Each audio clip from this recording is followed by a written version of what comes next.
ஹலோங்க ஐசிடிக்கு நம்ம தேங்காய் ஃபிஷோட தான் பார்க்க போகிறோம். பார்ட் லெவல் போன பார்ட் இதோட கம்ப்ளீட் பண்ணி இந்த வாயின் லீவுக்கு அவங்க அம்மா கூட இருக்க பிடிக்காம அவங்க பாட்டி வீட்டுக்கு கிளம்பி போயிருந்திருப்பா. ஸோ அதே மாதிரி வாயினை தேடி வந்த தேங்காய் வாயினை பார்க்காம இருக்க முடியாது அப்படின்னு அதே பாட்டி ஊருக்கு வாயினை பார்க்குறதுக்கு கிளம்பி வந்திருப்பான். ஸோ வந்து பார்த்தா பாதி வழியிலே கார் ஸ்டாப் ஆகிரும். இதுக்கடுத்து காரில் போக முடியாது, நடந்து தான் போகணுன்னு சொல்லியிருந்திருப்பாங்க. அவனும் வான் வீட்டில் வேலை பார்க்குற 2 பேர் வந்து இவங்க பிக்கப் பண்ணி கூட்டி போயிருந்திருப்பாங்க. பாதையே ஒரு மாதிரி வினோதமாக இருக்கும். வீட்டை பார்த்தா பேய் வீடு மாதிரி இருக்கும், பட் அரண்மனை மாதிரி தான் இருக்கும். இது வாயின் வீடுன்னு வேறு சொல்லியிருப்பாங்க. அப்படியே ஷாக் ஆகி பார்த்துட்டு இருந்திருப்பானுங்க. அதோட இந்த பாட்டை கம்ப்ளீட் பண்ணியிருந்தேன். So let's continue to the part level. தேங்க அப்படியே சுற்றி பார்த்துட்டு சரி வாயினங்க வாயனம்மாவா இருப்பாங்க வாங்க மொதல்ல பெரியம்மாவை பாருங்க அப்படின்ட்டு போகிறாங்க. பெரியம்மாவா? டேய் தேங்கு என்னடா சொல்கிறாங்க, எனக்கு ஒன்றுமே புரியலடா. எனக்கு மட்டும் நல்லா புரியவா செய்யுது, ஒரு இடமும் எனக்கும் புரியல. வா போவோம், ஒரு ஃப்ளோவில் போகிறாரு நம்மளும் கூட போவோம் வா அப்படின்னு உள்ளே போகிறாங்க. உள்ளே போய் பார்த்தா வீடு ஒரு மாதிரி அந்த காலத்து வீடு மாதிரி தான் இருக்குது. ஒரு மாதிரி ட்ரெடிஷ்னாக இருக்குது எல்லாமே. அவங்க பார்க்குறதுக்கு புதுசாக இருக்குது. ஒரு மாதிரி எல்லாத்தையும் சுற்றி பார்த்துட்டு இருக்கும்போது வீட்டில் அத்தனை வேலைக்காரங்க இருக்காங்க. ஸோ பெரியம்மான்னு சொல்கிற அந்த பாட்டி வருது. அந்த பாட்டியை பார்த்தாலே தேங்க ஒரு மாதிரி இருக்கான். ஏன்னா ஒரு மாதிரி அந்த காலத்து ஆளுங்கெல்லாம் ஒரு மாதிரி ட்ரெடிஷ்னாக இருப்பாங்க. ஸோ அந்த மாதிரி பாட்டி ட்ரெடிஷ்னாக வந்து தேங்க பார்த்து நீ தான் தேங்க இவங்க 2 பேர் என்ன இதே மக சொன்னாலே என்ன சொன்னா இது சிம்முன்னு சக்குக்கா ஏதோ சொன்னாலே பாட்டி பாட்டி சிம்முண்டு கிடையாது பாட்டி ஜிம்மன். ஓ ஜிம்மனா உன் பேரடா சாத்துக்குடியா என்னது சாத்துக்குடியில் பாட்டி ஜங்குக்கு. சரி உங்கள் 3 பேர் தான் என் மக வருவாங்கன்னு சொன்னான். ஏண்டா நீங்களும் சாயங்காலமே வந்திருக்கணும், நைட்டு வந்து சரி இருந்துருக்கீங்க. பாட்டி நாங்கள் சாயங்காலமே வந்துட்டோம், உங்கள் ஊருக்குள்ளே நடந்து வரதா இவ்வளோ நேரம். சரி சரி சாப்பிட்டீங்களா? சாப்பிடல, கொஞ்சம் சாப்பாடு போடுறீங்களா அப்படின்னு கேட்டதும் ஐயோ சாப்பிடாமடா வந்திருப்பீங்க, டே பசங்களுக்கு சாப்பாடு போடுங்க அப்படின்னு சொன்னது. எல்லோரும் சாப்பாடு போடுறாங்க. சாப்பாடெலாம் செம்ம டேஸ்ட்டாக இருக்குது. அங்கெல்லாம் இயற்கையாக பண்ணது தானே சமைச்சிருப்பாங்க. ஸோ 3 பேர் நல்லா வெளுத்து கட்டிக்கிட்டு, ஆனால் தேங்காய் மட்டும் லைட்டாக சாப்பிட்டுட்டே பாட்டிக்கிட்ட ஒயினுங்க பாட்டி அவன் எங்கேயாவது கிடப்பா, நீ முதல்ல சாப்பிட்டு போய் தூங்கு, காலைல எழுந்துச்சி அவளை பார்த்துக்கலாம். இல்லை நான் இப்போவுமே பார்க்கணுமே. இப்போவுமே பார்த்து என்ன பண்ண போகிற? இப்போ அவள் தூங்கிட்டு இருப்பா, இல்லைன்னா ஏதாவது ரூமுக்குள்ளே பண்ணிகிட்டு இருந்திருப்பா. நைட் நேரம் அவள் ரூமுக்கு போனால் அவளுக்கு சுத்தமாக பிடிக்காது, அவளை தனியாக விடணும். பாவம் என் பேத்தி சோகமாக இருக்கா, நீ சாப்பிடு அப்படின்னு சொல்லிட்டு சாப்பிட சொல்கிறாங்க. அவங்களும் சாப்பிட்டு முடிச்சுட்டு தூங்க போயிட்டாங்க. ஜிம்மனும் ஜங்குக்கும் நல்லா தூங்கிட்டானுங்க. ஆனால் தேங்க்கு தூக்கமே வரல. வாயனை பார்க்காம இருக்கவே முடியலை. ஸோ அதனால் இந்த வீட்டுக்கு ரூமுக்கு வெளில வரான். ரூமுக்கு வெளில வந்து பார்த்தா இவ்வளோ நேரம் கோவில் மாதிரி இருந்த வீடு அப்படியே இருட்டாக ஆனதுக்கப்புறம் பேய் வீடு மாதிரி இருக்குது. ஏன்னா அதுவே ஒரு பெரிய பங்களா மாதிரி இருக்குது. அதாவது கிட்டத்தட்ட நிறைய வேலைக்காரங்க இருந்திருப்பாங்க, தோட்டத்தை பார்க்குறவங்க அண்ட் பண்ணையை பார்க்குறவங்க அப்படின்னு நிறைய பேர் இருந்திருப்பாங்க வீட்டில் வேலை பார்க்குறவங்க. ஸோ கீழே எல்லோரும் வரிசையாக படுத்து கிடக்குறாங்க. தேங்க இவங்க எல்லாரையும் பார்த்துட்டு இது என்ன இவ்வளோ வினோதமாக இருக்குது, இவ்வளோ பெரிய வீட்டுக்குள்ளே என் செல்லத்தை தேடுறதுக்கு ஒரு நாள் ஆயிரும் போலயே. பேசாமல் பாட்டி சொன்ன மாதிரி காலையே பார்க்கலாமா? முடியாது, எனக்கு அவளை இப்போவுமே பார்க்கணுமே. என்ன பார்க்காமலாம் இருக்க முடியாது அப்படின்னு அந்த வீட்டுக்கு வெளில எப்படியோ வீட்டோட என்ட்ரன்ஸை கண்டுபிடிச்சி வெளில வந்துட்டான். வீட்டுக்குள்ளே தானே போகணும், நான் ஏன் இப்போ வெளில வந்தேன்? தேங்கு என்னடா பண்ணிகிட்ருக்க, என் பால் பாக்கெட் நான் எங்கே போய் தேடுவேன் அப்படின்னு அப்படியே சுற்றிட்டு இருக்கும்போது தான் மேலே விண்டோ ஏதோ ஒன்று திறந்துருக்கு. ஸோ என்னடா கதவு திறந்துருக்கே அப்படின்னு எட்டி பார்த்தா உள்ளே தான் வயனோ பாட்டுக்க பால்கனி கிட்ட உட்காந்து நிலாவே ஒரு மாதிரி பார்த்துட்ருக்கா. அவளை பார்த்ததும் தான் அந்த நிலா வெளிச்சத்துக்கு வயனோட ஃபேஸ் அவ்வளோ ப்ரைட்டாக தெரியுது. ஸோ வயனை பார்த்ததும் தான் தேங்க்கு மூச்சே வருது. அவனை அறியாமலே கண்லேருந்து கண்ணீர்லாம் வருது. வயனை பார்த்ததும் அப்படியே நேராக மேலே அந்த ரூம் எந்த டைரெக்ஷனில் இருக்குது அப்படின்னு கஷ்டப்பட்டு கண்டுபிடிச்சி 1/2 மணி நேரமாக போராடி அந்த ரூமை கண்டுபிடிச்சி வந்துட்டான். அந்த ரூம் கதவை தட்டவா வேண்டாமான்னு யோசிச்சுட்டு இருக்கும் போதே அவனோட லக்கம் என்னமோ தெரில, ரூம் கதவை திறந்து தான் இருக்குது. என் பால் பாக்கெட் ரூம் கதவை திறந்து தான் வச்சுருக்காளா? சரி சரி திறந்துருந்தேன் என்ன, உள்ளே போய் நம்ம பூட்டிட வேண்டியது அப்படின்னு ரூமுக்குள்ளே போய் அவன் கதவை பூட்டிக்கிட்டான். பூட்டிட்டு அப்படியே வாயன் பால்கனி தான் நின்றுட்டுருக்கா. இவன் பின்னாடி போய் கட்டி பிடிச்சதும் வாயன் ஒரு கற்று தான் பயத்தில் கத்திட்டா யாரோன்னு நினச்சி. கடைசியில் பார்த்தா தேங்க பார்த்தும் நீ இங்கே என்ன பண்ணுற, எதுக்கடி கட்டி தொலைச்ச, எது கட்டி தொலைஞ்ச அப்படின்னு கத்திட்டு இருக்கும்போது எல்லாரும் வரிசை லைட்டை போட்டு என்னாச்சுன்னு கத்த ஆரம்பிச்சிட்டானுங்க.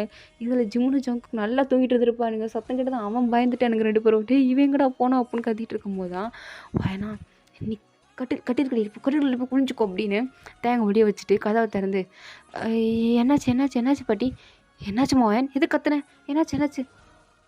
ஒன்றும் இல்லை பாட்டி, கற்பூச்சி இந்த பாருங்க கற்பூச்சி. கற்பூச்சி பார்த்து பயந்துட்டேன். வேறு எதுக்கும் நான் கத்தலை. வேறு எதுக்கும் கத்தலையா? நல்ல வேலை. ஏப்பா நான் கூட என்னமோ இதை நினச்சி பயந்து ஓடி வந்துட்டேன் அப்படின்னு சொல்லும் போது தான் ஜிம்முனும் ஜங்குக்கும் பார்க்குறானுங்க. எல்லாரும் உருட்டுக்கட்டையை தூக்கிட்டு வந்திருக்கானுங்க. தேங்க மட்டும் இந்நேரம் மாட்டின்தான் மண்டே பொழந்திருப்பானுங்க அப்படின்னு அவனுங்க 2 பேர் திரு முடிச்சுட்டு, என்னடா அடிக்க உருட்டுக்கட்டையெல்லாம் தூக்கிட்டு வரானுங்க. ஏய் இந்த வீட்டில் இத்தனை அடியாள் இருக்காங்க, வாயினானே கேங்ஸ்டராக என்ன அப்படின்னு ஒரு மாதிரி 2 பேர் முடிச்சுட்டு இருக்கும்போது, சரிம்மா நீ தூங்க கதவை பூட்டிக்கோ அப்படின்னு சொன்னதும் அவனும் சரி பாட்டி நீங்கள் போய் தூங்குங்க அப்படின்னு கதவை பூட்டிட்டா. கதவை பூட்டினதுக்கப்புறம் எல்லோரும் ரூம்குள்ளே போய் லைட்டெல்லாம் ஆஃப் பண்ணிட்டாங்க. அவங்க லைட்டெல்லாம் ஆஃப் பண்ணதுக்கப்புறம் தான் வாயனா வெளியே வா தேங் வெளியே வா அப்படின்னு சொன்னதும் தேங் வெளில வரான். தேங் ஒரு செகண்ட் பயந்தே போயிருந்துருப்பான். அப்படியே வாயனை பார்த்ததுக்கப்புறம் சரி எல்லாம் காட்டிக்கூடாது அப்படின்னு. ஏய் எப்படி இருக்கு அப்படின்னு கேட்குறான் வாயனா. உனக்கு என்ன பைத்தியமா? இங்கே என்ன பண்ணிக்கிட்டு இருக்க? எப்படி வந்த? உங்கள் அம்மாட்ட சொல்லலையா? எங்கள் அம்மா சொல்லலையா? என்ன சொல்கிற? நாங்களாம் ஜாலியாக பிக்னிக் வந்திருக்கோம். பிக்னிக் வந்திருக்கியா? இங்கேயா? ஆமாம். உன்னை பார்த்தா பிக்னிக் வந்த மாதிரி தெரியலையே. ஆமாம், அவனுங்க 2 பேரையும் பிக்னிக் போகலான்னு சொல்லி கூப்பிட்டு வந்தேன். உங்கள் அம்மாட்டி பிக்னிக் போகிறான் ஐடியா கொடுங்கன்னு சொல்லி கேட்டேன். ஆனால் நான் வந்து தினமும் ஒன்றை பார்க்க தான் அப்படின்றான். வாயனா சிரிச்சிட்டே, ஓ அப்படியா சரி பார்த்தாச்சுல கிளம்பு அப்படின்றா. உனக்காண்டி அவ்வளோ தூரம் கஷ்டப்பட்டு கார் எடுத்து அதுக்கப்புறம் நடந்து இத்தனை பேர்கிட்ட சிக்காமல் சிக்கி தவிச்சு உன்னை பார்க்க வந்திருக்கேன். எவ்வளோதான் ஒரு ரியாக்ஷனா? ஆமாம், இதுக்கு மேலே என்ன ரியாக்ஷன் நான் கொடுக்கணும் நீங்கள் எதிர்பார்க்குறீங்க? எனக்கு புரியல அப்படின்னு சொல்லிட்டு அவனை பார்க்கும்போது அவனுக்கா இதுக்கு மேலாம் இவட்டெல்லாம் இப்படிலாம் பேசிட்டுலாம் இருக்க முடியாது அப்படின்னு வாயினை பெட்டில் தள்ளிட்டான். வாயினா என்ன பண்ணுற அப்படின்னு கேட்கும்போது தேங்க் பாட்டி கிஸ் பண்ண ஆரம்பிச்சிட்டான். வாயனுக்கா இவன் கிஸ்ஸை ஏற்றுக்கவும் முடியல, இவனை தள்ளியும் விட முடியல. ஆக்சுவலாக வாயனுக்குமே தேங்க பிடிச்சிருக்கு. ஆனால் அவன்கிட்ட சொல்ல பயமாக இருக்குது. சொன்னால் என்ன நினைப்பானோ ஏது நினைப்பானோ, நம்ம இதை அக்செப்ட் பண்ணிக்கலாமா வேண்டாமா, நம்ம அம்மா அப்பா நம்மக்கிட்ட பண்ணுறதுக்கு இந்த லெவலாக நம்மளுக்கு தேவையா அப்படின்ற நிலமையில தான் இருக்கா. அதனால தான் அவள் இன்னுமே எக்ஸ்ப்ரெஸ் பண்ணாமல் இருக்கா. ஆனால் தேங்க நல்லா எக்ஸ்ப்ரெஸ் பண்ணுறான். போகிற போக்க பார்த்தா இவன் பெட்டில் எல்லாத்தையும் முடிச்சிருவான்னு சொல்லி வாயன் போதும் அப்படின்னு அவனை தள்ளி விட்றான். அவனும் என்னடி தள்ளி விட்டுட்ருக்க, இவ்வளோ கஷ்டப்பட்டு வந்திருக்கேன், எனக்கான பரிசு நீ இப்படி தான் கொடுப்பியா? இங்கே பாரு, நீ என்கிட்ட ரொம்ப பிஹேவ் பண்ணுற, உன்னோட லிமிட்டை நீ ரொம்ப க்ராஸ் பண்ணுற, இது நல்லதுக்கு இல்லை. போதும், இதுக்கு மேலே வேண்டாம், நீ போ. புரியல, எனக்கு புரியலை. இங்கே பாரு, என் மூஞ்ச பாரு, இதுக்கு மேலே வேண்டாம்மா. ஏண்டி அவ்வளோ தூரம் வந்திருக்கேன் உனக்காண்டி தான் வந்திருக்கேன், அது யாருக்காண்டியும் இல்லை.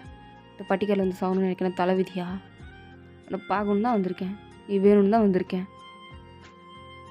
ஆனால் எனக்கு நீ வேண்டாம். ஓ நான் வேண்டாங்கிறதுக்காண்டி தான் இப்படி உட்காந்து நான் கிஸ் பண்ணும்போது பேசாமல் படுத்து கிடந்தியா? தள்ளி விட வேண்டியதானே நான் வேண்டான்னு. ஏன் முடியல? ஏன்னா உனக்கு என்ன பிடிச்சிருக்கு, எனக்கு நல்லாவே தெரியுது. இல்லை இல்லையே. ஓ சரி, என் கண்ணை பார்த்து சொல்லு பார்ப்போம். என் கண்ணை பார்த்து சொல்லு எனக்கு பிடிக்கல அப்படின்னு சொல்லி நான் போகிறேன். ஏய் இங்கே பாரு, இதுக்கு தரையை பார்த்துட்ருக்க. உனக்கு ஒரு வாட்டி சொன்ன புரியாதா? நீ காலேஜ் சீனியர் அவ்வளோதான். அண்ட் நீ கிஸ் பண்ணும்போது நான் ஏன் தடுக்கலைன்னா, ஆக்சுவலாக இந்த மாதிரி நிறைய வாட்டி பண்ணியிருக்கேன். ஸோ அதனால் நான் எதுவும் சொல்லலை. நான் ஏதோ வேறு எதுவும் யோசிச்சுட்டு இருந்தேன். நான் பயந்துட்டு இருந்தேன், அதனால தான், வேறு ஒன்றும் இல்லை. பயந்துட்டு இருந்தியா? எதுக்கு பயந்துட்டு இருந்தேன்? ஏன் பயப்படணும்? இங்கே பாரு மில்சன், இது ஒன்றும் சிட்டி மாதிரி கிடையாது. இங்கே எல்லோரும் வேறு மாதிரி இருப்பாங்க.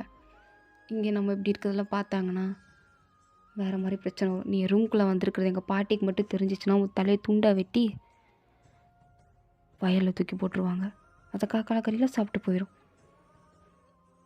இங்கே எல்லாம் அப்படி டோட்டல் சேஞ்ச். உனக்கு புரியுதா? எங்கே இந்த மாதிரிலாம் வந்து பண்ணிகிட்ருக்காத, அதுவும் என்கிட்ட. எனக்கு பிடிக்கல போ அப்படின்னு சொல்கிறா. தேங்க் அவ்வளோ கஷ்டமாக இருக்குது, உனக்காண்டி இவ்வளோ தூரம் வந்தேன், வந்து இவ்வளோ தூரம் கஷ்டப்பட்டிருக்கேன், ஆனால் நீ என்னை கொஞ்சம் கூட மதிக்க மாட்டேங்கிறீல, பார்க்க கூட மாட்டேங்கிறீல அப்படின்னு அவனுக்கு அவ்வளோ கோவம் வருது. அப்படியே ஒரு மாதிரி அவளை முறைச்சி பார்த்துட்டு, இங்கே பாரு, இதுக்கடுத்து நான் கிட்டே வரமாட்டேன் பார்த்துக்கோ, கிட்டே வரமாட்டேன். அடே காலையில் நான் கிளம்பி ஊருக்கு போகிறேன், மூச்சை பார்க்கறது கூட எனக்கு பிடிக்கல. ஏன்டி இப்படி பண்ணுற? உனக்காண்டி தான் நான் வந்தேன். என்னை காண்டி ஏற்றிட்டில, போயிரு போயிரு அப்படின்னு சொல்லிட்டு கத்திட்டு போயிட்டான். வாயின கழுகழுகியாக வருது, உட்காந்து அழுதுட்டுருக்கா. இவனை பார்க்காம ஏன் என்னால் இருக்க முடியல? அங்கேருந்து அவனை பார்த்து தொலைஞ்சிருவேன், ஏதாவது பண்ணி தொலைஞ்சிருவேன் தானே நான் இங்கே வந்தேன். எதுக்கு இவன் இங்கேயும் வந்தான்? ஏன் தேங்க இப்படி பண்ணுற? உன்னை விட்டு வேலைக்கு போகணுன்னு நான் ட்ரை பண்ணாலும் நீ ஏன் என்னை விட மாட்டிக்கிற? நீ பின்னாடி சுற்றி சுற்றி வர. அங்கேருந்து ஏதாவது எசக்கு பசக்கா நானே உன்னை பண்ணிடுவேன் தான் நான் இங்கே வந்து தொலைஞ்சேன். நீ இங்கேயும் வந்துட்டேன். கடவுளே என்னை காப்பாற்றியே என்னை போட்டு பாடாப்படுத்துற அப்படின்னு அவள் புலம்பிகிட்டே உட்காந்து அழுதுட்டுருக்க. இங்கே தேங்க் செம்ம கோவத்தில் ரூமுக்கு வரான்.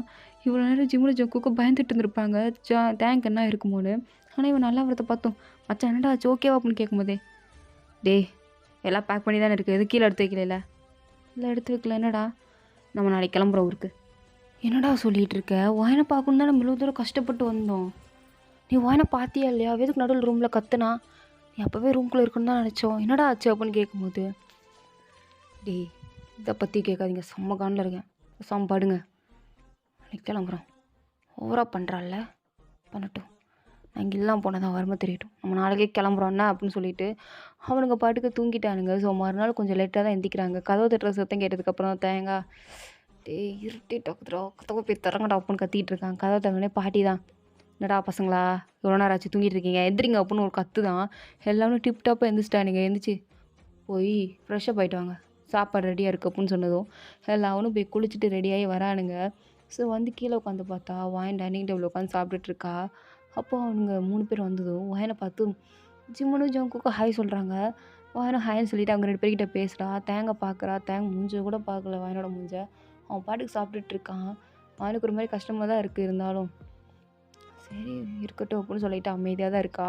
உடனே பாட்டி, சீக்கிரம் சாப்பிடுங்க, சாப்பிட்டு முடிச்சுட்டு நம்ம தோட்டத்துக்கு போகணும் அப்படின்னு சொல்லிகிட்டு இருக்கும்போது தேங்காய், இல்லை பாட்டி நாங்கள் கிளம்புறோம். கிளம்புறீங்களா? எங்கே? எங்கள் ஊருக்கு. நாங்கள் மறுபடியும் ஊருக்கே போகலான் இருக்கோம். இந்த கிராமம் எங்களுக்கு செட் ஆகாதுன்னு தோணுது. இங்கே வந்ததே வேஸ்ட்டு, நான் போகிறேன். என்னது, இந்த கிராமம் உனக்கு செட் ஆகாதா? இதெல்லாம் வேஸ்ட்டா? ஓஹோ, இந்த வேஸ்ட்டை பார்க்க தான் இவ்வளோ தூரம் நீ கிளம்பி வந்தியா? நான் கூட நல்லாயிருக்கும், சில பேர் என்னை பார்த்து சந்தோஷமாகவாங்கன்னு நினச்சேன். ஆனால் அப்போல்லாம் இல்லை போல இருக்குது. எதுக்கு இன்னும் இங்கே இருக்கணும்? நான் இங்கே இருக்க தான் சில பேருக்கு பிடிக்கலையே, நான் கிளம்பி போகிறேன் அப்படின்னு சொல்லும்போது பாட்டியா ஒரு பெரிய குச்சி எடுத்து தேங்காய் பார்த்து, இங்கே பாடுறா, நீ இன்னும் ஒரு வாரத்துக்கு இங்கே தான் இருக்கணும். இங்கேருந்து போகிறேங்கிறேன்னு சொல்லிகிட்டு இருந்தேன்னு வச்சுக்கோயேன், அவ்வளோதான். குச்சி வச்சு பின்னாடியே 4 சாத்து சாத்துவேன். புரியுதா? இங்கே வந்து போகக்கூடாது, நான் விட மாட்டேன். உன் காரு அதில் தானே போவ, அது பின்னாடி என் வீட்டு பின்னாடி தான் நிப்பாட்டி வச்சுருக்கேன். பீஸாக போட்டுருங்க பார்த்துக்கோ, உன் காரையும் உன்னையும் செத்து அப்படின்னு சொன்னதுக்கப்புறம் தேங்காய் அரண்டுட்டான். அப்படியே வாயனை பார்க்குறான். வாயனா, பாட்டி விடுங்க, அவன் தான் போகிறேன்னு சொல்கிறான்ல, போட்டும், நீ சும்மாரு. அவன் போகிறேன்னு சொன்னால் விட்டுற முடியுமா? அதெல்லாம் விட முடியாது. அவங்களாம் உன் ஃப்ரெண்ட்ஸ் தானே, என்னோடய சீனியர்ஸ். எப்படி இருந்தா என்ன, எல்லாம் கூட படிக்கிறது தானே, ஒரே காலேஜில் படித்தா என்ன, வேறு கிளாஸை பார்த்தா என்ன, எல்லாம் நம்ம பையன் தானே, இருக்கட்டும் அப்படின்னு சொல்லி பாட்டி விட தயாராகவே இல்லை. வாயனுக்கா, ஐயோ பாட்டி நிலம புரியாமல் பேசுகிறீ அப்படின்னு. அது இல்லை பாட்டி, ஏய் வாயன் ஏசாமல் சாப்பிட்றி, அதெல்லாம் விட முடியாது. இல்லை பாட்டி நீ புரிஞ்சுக்கோ, நீ முதல்ல புரிஞ்சுக்கோ பேத்தி, நீ முதல்ல புரிஞ்சுக்கோ, புரியுதா? சாப்பிடு அப்படின்னு சொல்லிட்டு வாயனுக்கு நிறைய எடுத்து வைக்கிறாங்க. வாயனும் சாப்பிட்றா. ஸோ தேங்காயில் எதுவுமே சொல்ல முடியல. அப்படியே திரும்பி பார்க்குறான். சங்கு குச்சிமும் நல்லா வெள்ளத்து கட்டிகிட்டு இருக்கானுங்க. அவனுக்கு என்னமோ இங்கே வந்து ஜாலியாக இருக்கானுங்க. தேங்காய் தான் அப்படியே கட்டுப்பாயி, எனக்கு சாப்பிட பிடிக்கல அப்படின்னு ஒரு மாதிரி எஞ்சி போகலான்னு பார்க்குறா. பாட்டி அதுக்கும் சாப்பிட்டு தான் எந்திக்கணும், தட்டில் ஒரு பருக்க கொடுக்காது ஒரு அரட்டு, இது வேறையா அப்படின்னு உட்காந்து சாப்பிட்றேன். சாப்பிட்டு முடிச்சதுக்கப்புறம் இப்போ தான் வீட்டுக்கு வெளில வரானுங்க. வந்து பார்த்தா பார்க்குற எல்லா இடமும் அப்படியே பச்சை பசேன்னு இருக்குது. அப்படியே பறவைகள்லாம் அங்கே பறந்து விரிஞ்சிருக்கு. இதெல்லாம் அப்படியே 3 பேரை பார்த்துட்டு அப்படியே ஷாக் ஆகுறாங்க. ஏன்னா இதுக்கு முன்னாடி இந்த மாதிரி ஒரு நேச்சுரலான பிளேஸ் அவங்க பார்த்ததே இல்லை. டூரிஸ்ட் பிளேஸ் வேணால் பார்த்துருப்பானுங்க, இந்த மாதிரி ஒரு கிராமத்தை பார்த்தது இல்லை. அப்படியே ஒரு மாதிரி சர்ப்ரைஸ் ஆகி இங்கேயும் எங்கேயும் சுற்றிட்டு இருக்கானுங்க. பாட்டி என்ன இதெல்லாம் இருக்குது அதெல்லாம் இருக்குன்னு உட்காந்து செல்ஃபி ஃபோட்டோஸ்லாம் எடுத்துகிட்டு இருக்கானுங்க. வாணிக்கு இதெல்லாம் பார்க்கும்போது ரொம்ப ஹாப்பியாக இருக்குது. ஏன்னா ஃப்ரெண்ட்ஸ்லாம் இங்கே கூட்டிகிட்டே வந்திருக்க மாட்டா. ஃபர்ஸ்ட் டைம் இவங்க 3 பேர் வந்தது அவளுக்கு ரொம்ப சந்தோஷமாக இருக்குது. ஒரு மாதிரி பார்த்து சிரிச்சிட்ருக்கா. அதுவும் தேங்காயை தான் பார்த்து சிரிச்சிட்ருக்கேன். தேங்காய் எனக்கு யாருன்னே தெரியாது. இவன் என்னை பார்க்கவும் இல்ல, அத நான் பார்க்கவும் இல்ல." அப்படின்ற மாரியே தான் அவன் ரியாக்ஷன் குடுத்துட்ருக்கான். பாட்டி நோட் பண்றாங்க வாயன் வந்து இந்த மாரி தயங்கியே பார்த்துட்டு இருக்கிறத. ஸோ நோட் பண்ணிட்டு அவங்க ஒரு மாரி சிரிச்சுட்டு, "இது வேறயா?" அப்படின்னு பார்த்துட்டு இருக்கும்போது, "டேய் பசங்களா, நீங்க ஃபோட்டோ எடுத்தது போதும். வாங்க நம்ம தோப்புக்கு போலாம்." அப்படின்னு அவனுக்கு பாட்டுக்கு நடந்து தான் கூட்டு போறாங்க. "பாட்டி நம்ம கார்ல போலாமே, அதான் உங்க வீட்ல எத்தன ஜீப் நிப்பாட்டி வச்சிருக்கீங்களா? ஒரு ஜீப்ல கூட்டு போங்க." "நடந்து போனா தான்டா நல்லாயிருக்கும். வாங்க." அப்படின்னு நடந்தே கூட்டு போறாங்க. பார்த்தா அந்த தோப்புல மாங்காய் இருக்கு, நெறைய பழ வகையெல்லாம் இருக்கு. அது எல்லாத்தையும் ஒண்ணா பார்த்துட்ருக்காங்க. கார்ன் மொதற்கொண்டு இருக்கு. ஸோ அது எல்லாத்தையும் பாட்டி பிடுங்கி அங்கேயே இந்த மாரி சுட்டு வச்சு சாப்பிடுவாங்கல்ல, அதெல்லாம் குடுக்குறாங்க. தேங்க்லாம் அதெல்லாம் ரொம்ப புதுசா இருக்கு. ஸோ இதோட இந்த பார்ட் வந்து கம்ப்ளீட் ஆகுது. தேங்க்ஸ் ஃபார் வாட்சிங். ஸோ புடிச்சிருந்தா லைக் பண்ணுங்கள். ப்ளீஸ் முதல்ல சப்ஸ்கிரைப் பண்ணுங்க. Okay tata bye. See you later.